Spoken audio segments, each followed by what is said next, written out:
Welcome back to the channel, and today I'm doing a Q&A video where I answer your guys' questions. And usually every couple of months I put out a story on my Instagram where you guys can respond and ask me questions. So if you don't follow me on Instagram, I'll put my Instagram handle down here kind of somewhere, and you guys can go give that a follow for the next Q&A. Obviously, if you do like the content, make sure to drop a like down below and subscribe. And if you do have a pertinent question, obviously the inbox is kind of always open.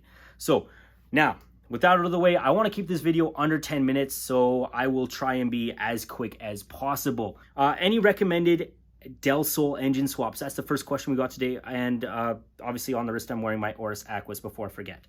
Any recommended Del Sol engine swaps? I would say go with a B series, probably a B18 or a K20 or 24 variant, dependent on your budget. I personally think that's I think the B series would just be cheaper, but go K series if you prefer something like an all motor, maybe a supercharger or something like that. What's your favorite Bible verse? I think I'm just gonna go with a cop-out answer in John 3:16. It's kind of a all-encompassing verse as to why you kind of do what you do. What do you like about Edmonton? If those of you guys who don't know where I live, that's where I live. What do I like about it? Honestly, the River Valley and the park system. The park system here in Edmonton is awesome, especially with all the trails and ravines, and especially with the creeks. It's really, really beautiful, especially for just walking. And the River Valley is amazing. I love the River Valley. It's a really, really nice area. Also, I know it's a little bit overhyped by some people, but West Edmonton Mall, if you want to do some shopping, that's a really, really, really good mall. Obviously, I think it's still the biggest in North America. Now, which brands do you recommend for women's watches? So now women's watches are kind of a little bit difficult. Something that I found is that when I've been looking for stuff, either for my girlfriend, or some of my, other of my friends who are asking for different things and sourcing, is that it's really comes down to personal preference with what you want and how much money you're willing to spend. I know that a lot of girls really like blingy stuff and a lot of gold and diamonds. For instance, my girlfriend really, really does not like that, which can kind of be somewhat of a challenge because a lot of watch companies have really catered towards the blingy kind of diamond-esque stuff. So if you don't like that style, that's a little bit of a difficulty thing. So or you're going to be a little bit harder pressed to find some pieces, but pieces that I would highly recommend if you wanted something that didn't go that route, because I personally don't like them as well, because they add to the price unnecessarily. And it is what it is. But anyways, if you were looking for something that's, a little bit more dressy and kind of that can be worn, dress up or dress down, I think either Seiko Presage at the entry level would be great. The cocktail time, you can get them in a bunch of different cool colorways. I can throw one up, a couple pictures of the different watches up here for you guys to see. So Seiko Presage, I think that'd be a really good option. If you want to move up a little bit, there's in the Tissot, there's the Lila Call line, and then there's stuff from the Powermatic 80, which you can, they're getting a little bit more pricey once you get into the Powermatic 80, but it's a proven, tried, awesome movement. And with an 80-hour power reserve, and honestly, I think at the price point, I would probably switch over to something like a Hamilton. To be honest, I know they're kind of occupying the same price point, but the Hamilton Jazzmaster, like the Lady Auto, I believe it's called. Those are honestly really beautiful pieces. I think for what you're paying, they are just great. I think Hamilton is a really, really good value brand in my opinion.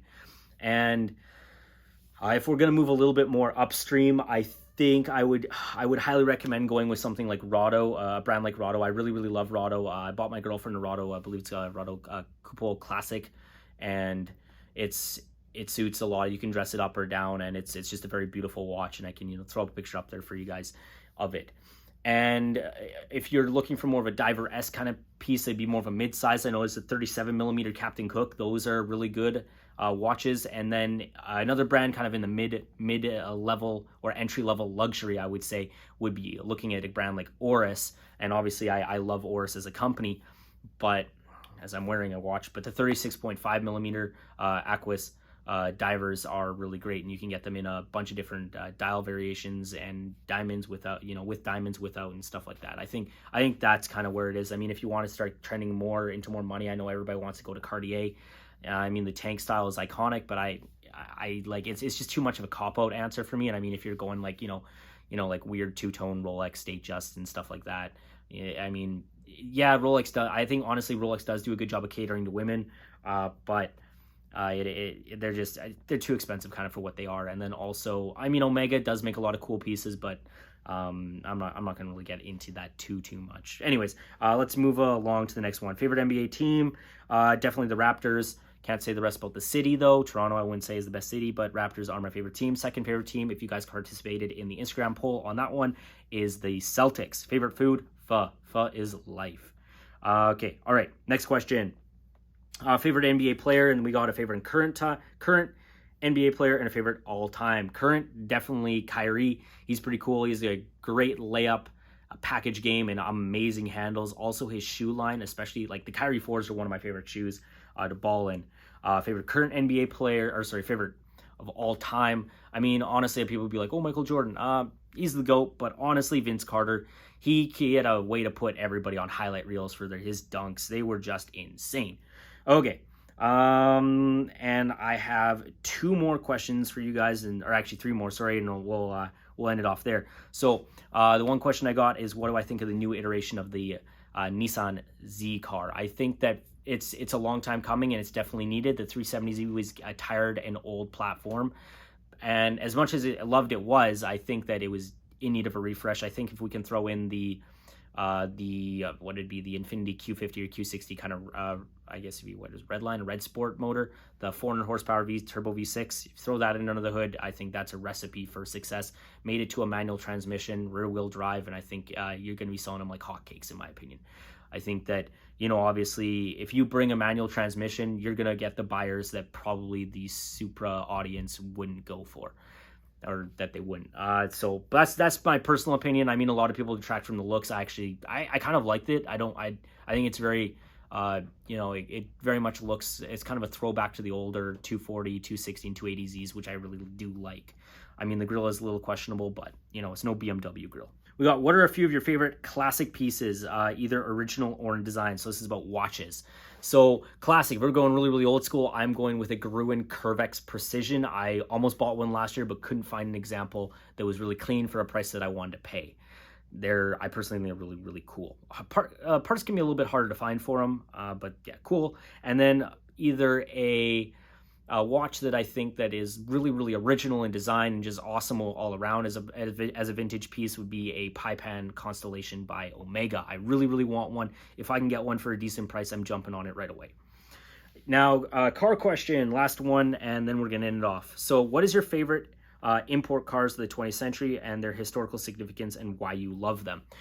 Okay, I'm probably going to go, I mean, obviously, I really, really love the 3rd generation Prelude, the first mass-marketed, fully mechanical 4-wheel steering system. It brought something really new to the market. Was it underappreciated? I think yes. Was the engine in it not really that great? I think, honestly, for what you were paying at the time for the car, not the best value for money, but I think has it aged well, has the looks, it's a beautiful car. I love it. And I think what it does, especially when you engine swap it, it is my favorite car for a reason. I guess another car that I really, really do love and care about would be, for significance, would be the Acura NSX. I think that, giving the Italian supercars a run for their money and building the vehicle and bringing it to market is just insane. I think the body lines on it are amazing. If I could buy one, I would, but their prices are just skyrocketing faster than Rolex prices are. If we're talking about German vehicles, I would definitely say like the E30 M3. I think that one's a really iconic classic vehicle. I really do like it, and I think it's a really important car for BMW and what they did with their M division. So those are all the questions I got for you. Now, if you do have any more questions, you can drop them down in the comments below, or remember, obviously follow me on Instagram for the next, I'll probably do another one of these in the next couple of months. I call this a spring break version. But anyways, I guess I was supposed to do this, so it's a shout out to the grade 9s that I taught, or when they were in grade 7, so I'll do a shout out for them, and thank you for, telling me that I should actually make a YouTube channel. So shout out to you guys. You guys are awesome, wonderful people, and I wish you all the best. But anyways, with that, I will end it off there. So take care and have a fantastic day.